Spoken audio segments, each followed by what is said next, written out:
Hey indie gamers, it's Steam Next Fest this week, which means thousands of demos for upcoming games just hit Steam and they're only available for this week. With so many demos to choose from, it can feel overwhelming, but don't worry, I've done all the hard work for you. I've trawled the lists and I've handpicked 24 games that caught my interest that I think might interest you too. From puzzle games to mysteries, point-and-click adventures and even a Souls-like, there's a little bit of something for everyone. So let's see what games made it onto the list and stay tuned to find out which games made it into my top 10. First up, and in no particular order, is American Arcadia.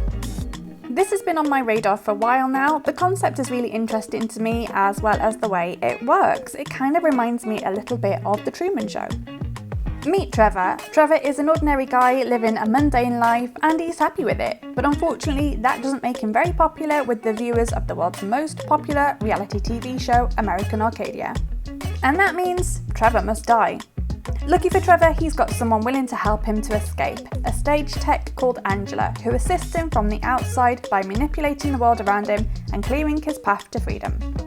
This game also just got a release date of the 15th of November, so there's not that long to wait. Garden Life, a cozy simulator, hooked me in immediately with its visuals.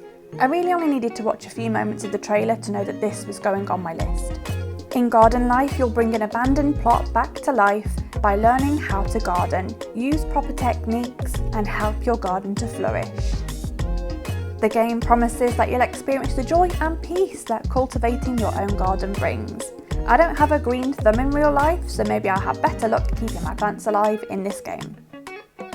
In a similar vein, Horticular also sees you restoring a long abandoned garden, but there's a magical twist. You've been summoned here by gnomes to bring life back to the garden. Attract adorable animals, build a lush environment, and immerse yourself in this relaxing garden builder.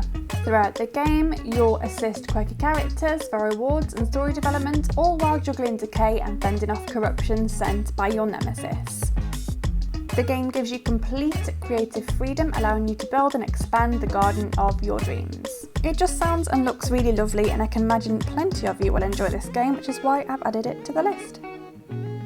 The next game on the list is Seablip. Again, I didn't really need to know much about this game before downloading the demo. I love the art style straight away. Build and upgrade your ship, fight as a pirate, dig for treasure, go fishing, or investigate the ice caps melting. It looks like it's going to be an impressive first game from this solo dev, who describes Seablip as an open world pirate RPG which promises mystery and adventure. Another Crab's Treasure has been on my radar for over a year now, mainly due to the game's presence on TikTok. If you haven't seen them, I highly recommend going over there and checking them out after you've watched this video.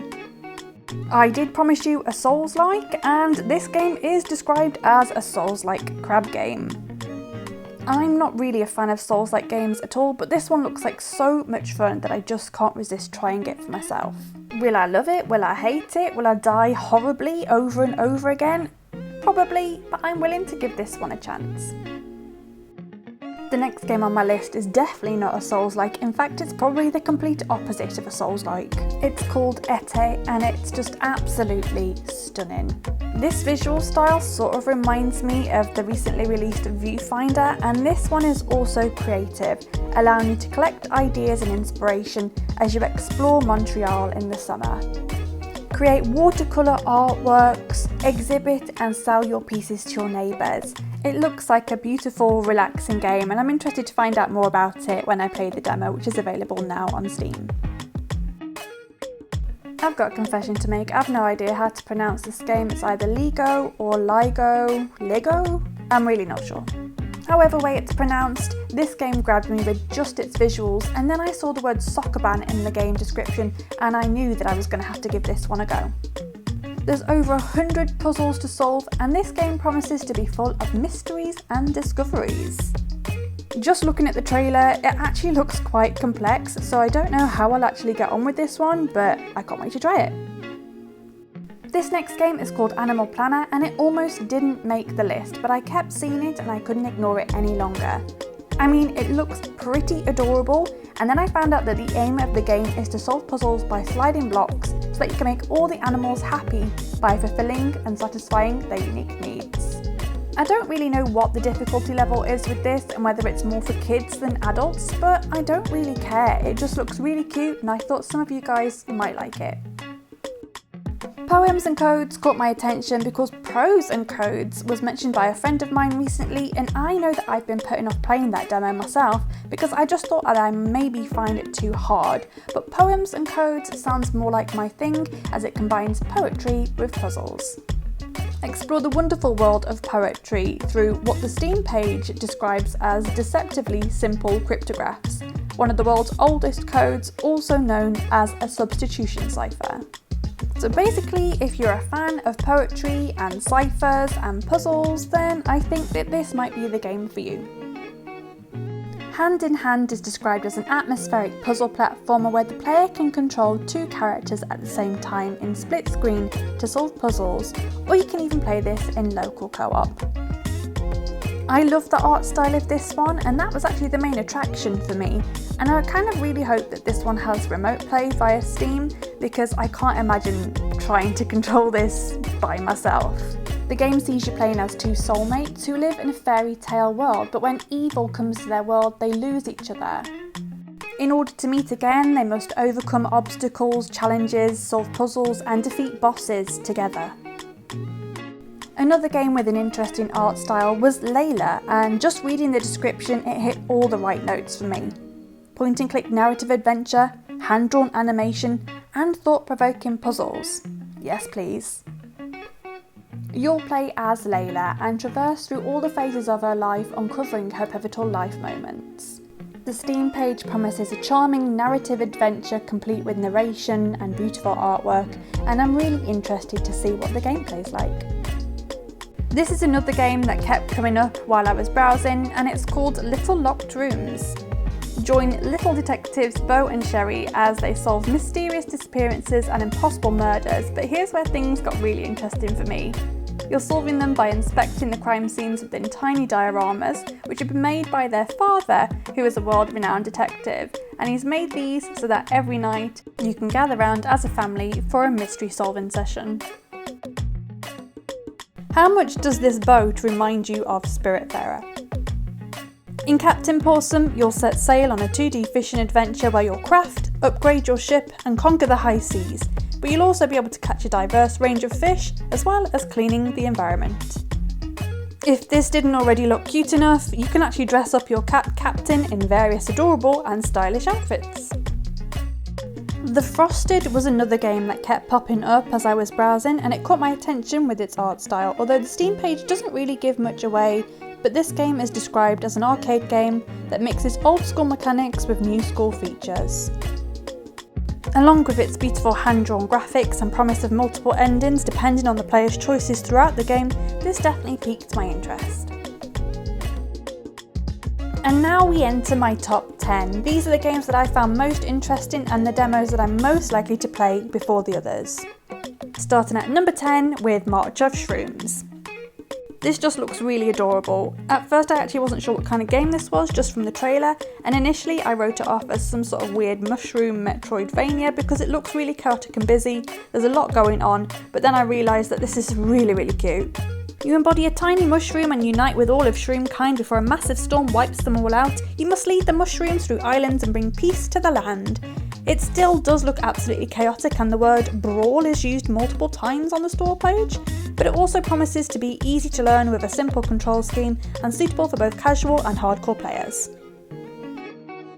A new house with haunting secrets, a point-and-click mystery adventure game, narrative puzzles? Oh yes please. Good Bones is the first game from Retcon Games, where your choices matter as you try to help the ghost of a young woman who doesn't remember who she is or how she died. If that sounds like a good game for you, then it's coming out really soon on the 20th of October. I've got another adorable game for you. This one looks and sounds so cute. It's called Shy Dog's Hidden Orchestra, and it's a hidden object game, which I'm a big fan of. But you're trying to find cute dogs who are too shy to play their instruments, but if you find them all, they'll play you a song. Cute, right? If you like the sound of that, they also have a cat version that's already out that I've already added to my wishlist.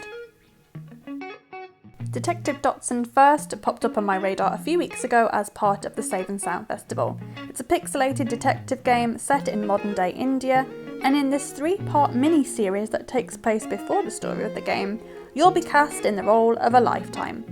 You're a budding actor who must step into the shoes of a detective to solve his dad's mysterious death.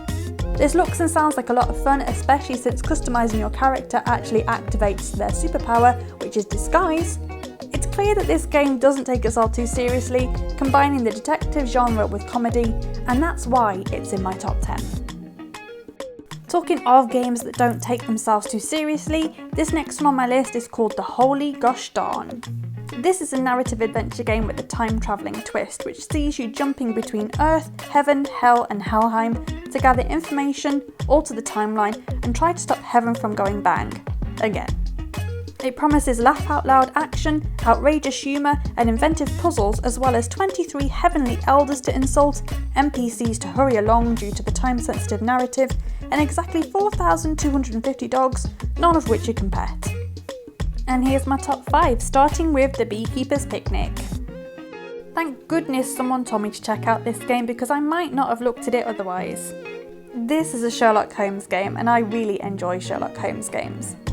Sherlock is retired and trying to live a quiet life as a beekeeper, as well as trying to arrange a very special surprise picnic for his dear friend Watson. Unfortunately, pesky mysteries keep getting in the way in this cosy, retro-inspired point-and-click adventure game. At number 4 is a game called Ailuri. It has a red panda in it, that's pretty much all I needed to know. Also, I absolutely love this kind of art style. I didn't even need to watch the trailer or read much about the game at all before wishlisting it. But for the purpose of this video, I'll tell you a little bit more about it. Ailuri is a hand-drawn 2D platformer following the story of an endangered red panda. Climb, explore and survive each level of the game to restore balance to the world while rescuing other cute creatures along the way. See, I just knew this would be adorable. This game also gets bonus points because it has couch co-op. At number 3 we have a game called Europa. This has been on my wish list for a while, in fact all of my top 3 have. Firstly, the world of Europa looks absolutely stunning and the game promises to be a peaceful game of adventure, exploration and meditation as you run, glide and fly across the landscape, solving mysteries in the fallen ruins and discovering the story of the last human alive. At number 2 we have Paper Trail.